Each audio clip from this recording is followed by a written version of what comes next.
श्रीराम कौर कसब, श्रीराम कौर कसब, श्रीराम सैनी, श्रीराम सैनी, भारत माता की। राम कौर कश्यप जिंदाबाद, जिंदाबाद जिंदाबाद। भारतीय जनता पार्टी जिंदाबाद। भाई भूपेंद्र राणा जी बड़े गांव से आए हैं, उनका भी हार्दिक अभिनंदन, स्वागत। और सभी जितने भी साथी बाहर खड़े हैं, मेरा उनसे अनुरोध है एक बार अंदर आ जाए जल्दी से, अपनी मोटरसाइकिल खड़े करके। रवि मेहता जी से मेरा अनुरोध आए, मंच पर आए और अपना काम ग्रहण करें।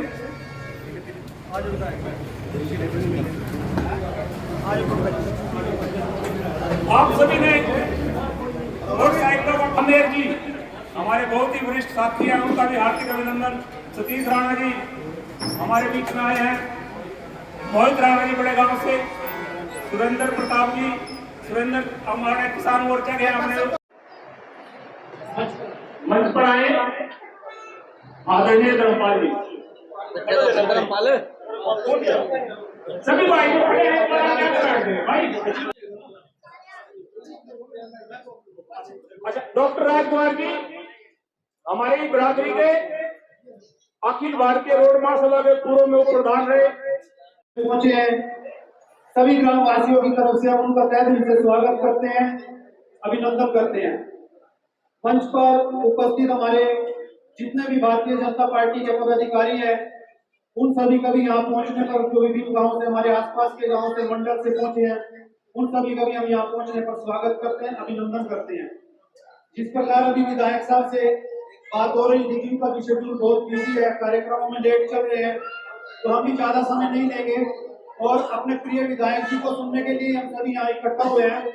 तो जल्दी हम उनके हाथ में माइक होगा और वो अपनी बात आपके सामने रखेंगे, उनकी सभा को विकसित करने के लिए वो अपनी बात भी रखेंगे आप सभी के बीच में।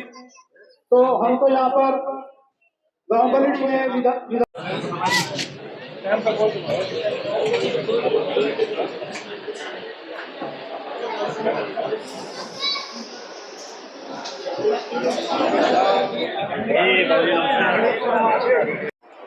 आप सभी जानते हैं आने वाले 5 अक्टूबर को हरियाणा में विधानसभा के चुनाव होने जा रहे हैं। उसी की अपील करने के लिए आप सभी के बीच में हम सब पहुंचे हैं। तो मैं सबसे पहले तो आप सभी ने यहाँ मालाओं से स्वागत किया, इसके लिए धन्यवाद करता हूँ, आपका आभार करता हूँ।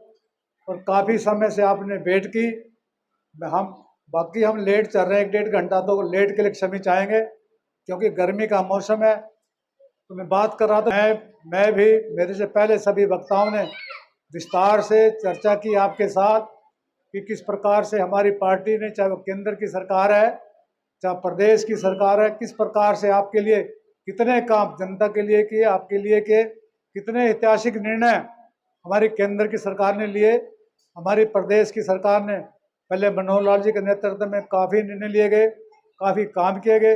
अब हमारे नायब सिंह सैनी जी के नेतृत्व में हमारी सरकार चल रही है, कार्यवाहक सरकार है, तो बहुत से काम इन दोनों सरकारों ने किए हैं। अगर मैं आज इनके काम गणाऊं कितने ऐतिहासिक काम किए हैं तो बहुत समय लग जाएगा। 2-3 काम केंद्र के और 2-3 काम प्रदेश के कह करके अपनी बात को समाप्त करूँगा। तो साथियों, जब से नरेंद्र मोदी जी ने अपनी कमांड संभाली है, प्रधानमंत्री बने हैं, उन्होंने 10 साल में पूरा जोर लगाकर पूरा काम करके अपने देश का, भारत का नाम और मान सम्मान न केवल भारत में बढ़ाने का काम किया, वर्ल्ड में भी मान सम्मान बढ़ाने का काम किया, गौरव बढ़ाया है। देखिएगा, आज हमारे देश का नाम बड़े गर्व से विदेशी लेते हैं। हमारे बच्चे जो विदेशों में गए हुए हैं, वे हम अपने माँ बाप को फ़ोन करते हैं, भाइयों को फ़ोन करते हैं और वो पार्टी के लिए वोट की अपील भी करते हैं। उन्होंने लोकसभा में भी अपील की थी और विधानसभा में अपील कर रहे हैं। वो अपील इसलिए कर रहे हैं, वो कहते हैं भी मोदी जी की पार्टी इतनी बढ़िया पार्टी है, मोदी जी इतना काम कर रहे हैं, उसी की वजह से आज वो बच्चे जो हैं विदेशों में सुरक्षित है। जब विदेशी वालों को पता लगता है भी ये बच्चे उस प्रधानमंत्री के देश से हैं, पूरा मान सम्मान उनको होता है। Bharatiya Janata party, Bharatiya Janata party, Bharatiya Janata party, माननीय विधायक राम कौर कश्यप, माननीय विधायक राम कौर कश्यप। देखिएगा, दूसरा राम मंदिर निर्माण एक ऐतिहासिक फैसला, दूसरा धारा 370 को हटाना, ऐतिहासिक फैसला। धारा 370 35 को सदा के लिए हटा दिया है संविधान में से। तो इस धारा 370 35 के वजह से एक बहुत बड़ी बीमारी थी, है तो आर्टिकल ये विधानसभा का कोई, पर ये बहुत बड़ी बीमारी थी। इस बीमारी के कारण जितना भी पैसा केंद्र से जम्मू कश्मीर को जाता था विकास के लिए, कोई विकास पे पैसा खर्च नहीं होता था, उसका मिसयूज होता था। राइट टू इंफॉर्मेशन एक्ट वहाँ लागू ही नहीं होता है उस स्टेट में, इसलिए उनसे हिसाब किताब भी नहीं मांग सकते थे क्योंकि जैसे आरटीए लगा करके हम किसी मेंबर सरपंच की, किसी भी एमसी की हम सूचना ले सकते हैं ना, वहाँ पर ये राइट टू इंफॉर्मेशन एक्ट लागू ही नहीं होता। इसलिए पैसे का मिसयूज होता रहा, उसे हथियार खरीदे गए, पत्थरबाजी होती रही, बंदूकें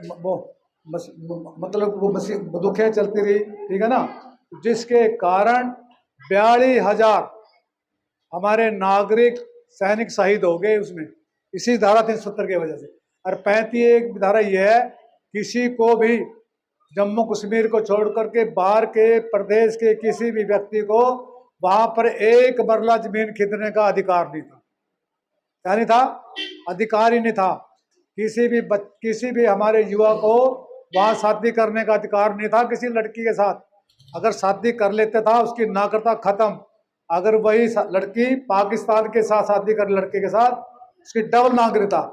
तो ये था मतलब धारा 370। ये अगर किसी ने हटाया है, ऐतिहासिक फैसला है, बहुत ऐतिहासिक फैसला लेकर के हमारे नरेंद्र मोदी जी, अमित शाह जी ने धारा 370 को हटाया है। मुझे ये कहते बड़ा गर्व हो रहा है, जब ये बिल, तो मैंने भी अपनी वोट का इस्तेमाल करके ये धारा 370 को हटाने का काम किया। और कांग्रेस वाले ने इतना विरोध किया इसका, उन्होंने तो कपड़े फाड़ लिए अपने, चेयरमैन के पास पहुंच गए। अरे जम्मू कश्मीर के थे कोई एमपी, उन्होंने तो इसकी संविधान की कापियां ही फाड़ डाली। फिर उन पे केस चला बाद में, फिर उन्होंने गलती मानी, नरेंद्र मोदी जी की सरकार ने किया, ठीक है ना। एक आयुष्मान भारत योजना, मोदी जी आयुष्मान भारत योजना लेकर के आए हैं, जिसमें बीपीएल परिवार को 5 लाख रुपए तक सरकारी खर्चे पे इलाज करने की सुविधा मिलती है। ये वर्ल्ड की सबसे बढ़िया स्वास्थ्य संबंधी योजना है, वर्ल्ड की, विश्व की, ठीक है ना। तो आपके गांव में भी काफ़ी कार्ड इसमें बने होंगे, तो इसलिए हमारी सरकार ने, प्रदेश की सरकार ने इसमें एडिशन किया। जिनके पहले आयुष्मान कार्ड बने थे, अगर बीपीएल परिवार है तो उन सभी के भी आयुष्मान कार्ड बना दिए हमारी प्रदेश की सरकार ने, उसमें एडिशन किया, ठीक है ना। ये तो कुछ काम थे केंद्र के, मैं 1-2 काम प्रदेश के बताना चाहूँगा। अभी बिजली चल रही है, आज से 10 साल पहले बिजली की क्या स्थिति थी तो और अब क्या स्थिति है। आज से 10 साल पहले ये बिजली का विभाग घाटे में था, पूरा घाटे में चल रहा था। बिजली भी कभी 2 घंटे आती थी, 2.5 घंटे आएगी, 3 घंटे आती। तो अब देखिएगा वही विभाग है, घाटा पूरा किया, ये प्रॉफिट में, लाभ में आज ही हमारा महकमा बिजली का, और 24 घंटे आपको बिजली दे रहे। आपको परिवर्तन नजर आ रहा है ना, देखिएगा 10 साल पहले क्या था, अब क्या, कितना बड़ा परिवर्तन नजर आ रहा है आपने, बहुत बड़ा परिवर्तन, ठीक है ना। अरे बिजली वाले महकमे क्या है, ये प्रॉफिट जो इनको मिलता है ना, उसका कुछ % गाँवों में लाइब्रेरी बनाने पे खर्च करते हैं। अपने हल्का इंद्री में भी बयाना गांव में बिजली विभाग वालों ने एक बहुत अच्छी लाइब्रेरी बनाई है। उसमें वहाँ की एक लड़की पढ़ करके, स्टडी करके लाइब्रेरी में SCS सेलेक्ट हुई है, BDPO सेलेक्ट हुई है। ये अब है भाई बिना पर्ची बिना खर्ची नौकरी। हमारी सरकार ने बिना पर्ची बिना खर्ची 1,42,000 युवाओं को नौकरी दी 10 साल में, और 25,000 नौकरियां, आपने पता है भर्ती रोको गैंग है हरियाणा में, उसका काम यही है, अभी इनको नौकरियां लगने न दो, इनकी नौकरियां रोको। अगर ये नौकरियां लगाएंगे ना तो ये तो बहुत लोग प्राप्त कर लेंगे, और भैया फिर इनकी सरकार बनने से कोई रोक ही नहीं पाएगा। सरकार तो अब भी रुक दी, उनकी सरकार तो हमारी अब भी रुक दी। निश्चित तौर से आपके सहयोग से तीसरी बार हरियाणा में भी बीजेपी की सरकार बनने जा रही है, नैब सिंह सैनी नेतृत्व में, ठीक है। तो नौकरी की बात कर रहे थे, इसी टाइम पीरियड में 10 साल में कांग्रेस ने 86,000 बच्चों को नौकरी दी, युवाओं को नौकरी दी। हमने 1,42,000 को दी। और फिर कांग्रेस वाले कह रहे जी आप नौकरी नहीं दे रहे, बेरोजगारी बढ़ गया करते में। भाई उनको किसी ने रोका था, और बढ़ा देंगे, 5-4 लाख लगा देंगे, बच्चे ने क्या था, ठीक है ना, लगा देंगे 5-4, किसी ने रोका था, किसी ने नहीं रोका था, ठीक है ना, परंतु वो तो आपने रोक दिया फिर, ठीक है ना। तो ये मैं बता रहा था परिवर्तन कितने काम किया, ठीक है ना। तो लिस्ट मिल गया, क्या दो आप। अरे एक और है, एक अव्वल बालिका के नाम से एक योजना चलाई जाएगी। आपको ऐसी लड़की जो कॉलेज में पढ़ती है, पढ़ाई में अव्वल आती है, तो उसको स्कूटी देने का काम किया जाएगा। उसको क्या दिया जाएगा, स्कूटी देने का काम किया जाएगा। पिछड़े वर्ग के भाइयों के लिए एक बहुत बड़ी अच्छी खुशखबरी है। सरकार ने देखो 70 के लगभग ये कास्टें हैं पिछड़े वर्ग में, 80 भी हो सकती हैं, तो इनमें से 36 समाज को आइडेंटिफाई किया पार्टी ने। ये सरकार बनते ही 36 जो समाजों के नाम बीसी में है, इनके लिए अलग से कल्याण बोर्ड बनाया जाएगा और इनके लिए अलग से बजट का प्रावधान किया जाएगा सरकार बनने पे। तो 36 समाज है पिछड़े वर्ग में, इतना बड़ा मान सम्मान होगा। सभी को चेयरमैन जारी है, वो वहाँ मुख्य अतिथि होंगे, इंदरी पहुँचेंगे बजाज पैलेस में। दोपहर के बाद शाम को 3 या 4 बजे का टाइम रहेगा, उसमें भी आप सादर आमंत्रित हैं। बाकी रही बात सिंबल की, भाई हमारा जो कमल के फूल का सिंबल कमल है, मशीन में 3रे नंबर पे है, इस पे है 3रे नंबर पे है। तो मैंने सोच लेनी थी, तो मैं फिर पुनः आपसे हाथ जोड़ करके निवेदन करूंगा, ऐसी पार्टी की सरकार जो आपके लिए इतने काम कर रहे हैं, तो मैं उसी पार्टी का प्रत्याशी हूँ, नरेंद्र मोदी जी के द्वारा भेजा हुआ हूँ, माननीय मुख्यमंत्री नायब सिंह जी के द्वारा आशीर्वाद दे करके आपके बीच में भेजा हूँ। तो मैं पुनः हाथ जोड़ करके आपसे वोट की अपील करता हूँ कि आने वाले 5 अक्टूबर को कमल के फूल के साउंड पर दबा करके भारी मतों से काम करेंगे। आप वोट वाले तो काम कर देंगे, हाथ खड़े करो, थोड़ा थोड़ा जो करें, ठीक है, धन्यवाद, समर्थन दे दिया आपने। एक मेरे कहने से दौरे कर रहे हैं, अब देखिए कि चुनाव चल रहे हैं तो दौरे कर रहे हैं, जगह जगह जनसभा हो रही है, हर गांव में जनसभा, शहर में, ये शहर का पार्ट है। देखिए कि यहाँ पर काफ़ी संख्या में सभी पुरुष इसमें हमारे पुरुष बुजुर्ग बच्चे पहुँचे हैं, कुछ महिलाएं पहुँची हैं। तो देखिएगा मैंने इनसे हम सभी ने इनसे वोट की अपील की है, सभी ने हमारी बात को मान करके, सभी ने हाथ उठा करके हमें समर्थन देने का वादा किया है। इसके लिए मैं धन्यवाद करता हूँ। मैंने इनसे और सपोर्ट के भी निवेदन किया, इन सभी ने सपोर्ट करने का भी विश्वास दिलाया। कैसा रिस्पॉन्स मिल रहा है? बहुत बढ़िया, जहाँ जहाँ जा रहे हैं बहुत काफ़ी संख्या में जो है गाँव वाले शहर वाले समर्थन कर रहे हैं, कठोर है। अभी मैं सवेरे 9 बजे जब बीबी पर जटान में था, हजारों की संख्या में वहाँ पुरुष महिलाएं आई।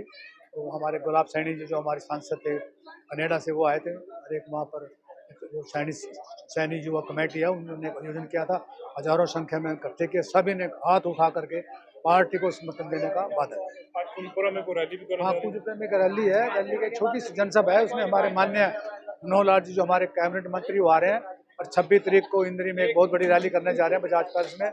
उसमें हमारे बहुत ही सम्मानित, बहुत ही वो हमारे राजस्थान के मुख्यमंत्री हमारे भजनलाल शर्मा जी से पहुँच रहे हैं बजाज पैलेस। मैनिफेस्टो की बात करें तो क्या क्या वादे? मैनिफेस्टो में देखिए कि बहुत अच्छी उसमें काफ़ी अच्छी घोषणाएं हैं। जैसे महिलाओं के लिए, महिलाओं को जो है हर महीने जो है 2121 रुपये उनको देने का काम किया जाएगा। जो हमारी बालिका अव्वल बालिका हैं, जो पढ़ने में अव्वल आएंगी, उनको जो है, जो बच्चियाँ अव्वल आएंगी, कॉलेज में पढ़ रही हैं, उनको स्कूटी देने का काम किया जाएगा। हमारी जो पिछड़े वर्ग की काफ़ी जातियाँ 70-80 के लगे हुए हैं, उसमें से पार्टी ने 36 कास्टों को सिलेक्शन किया है, आइडेंटिफाई किया।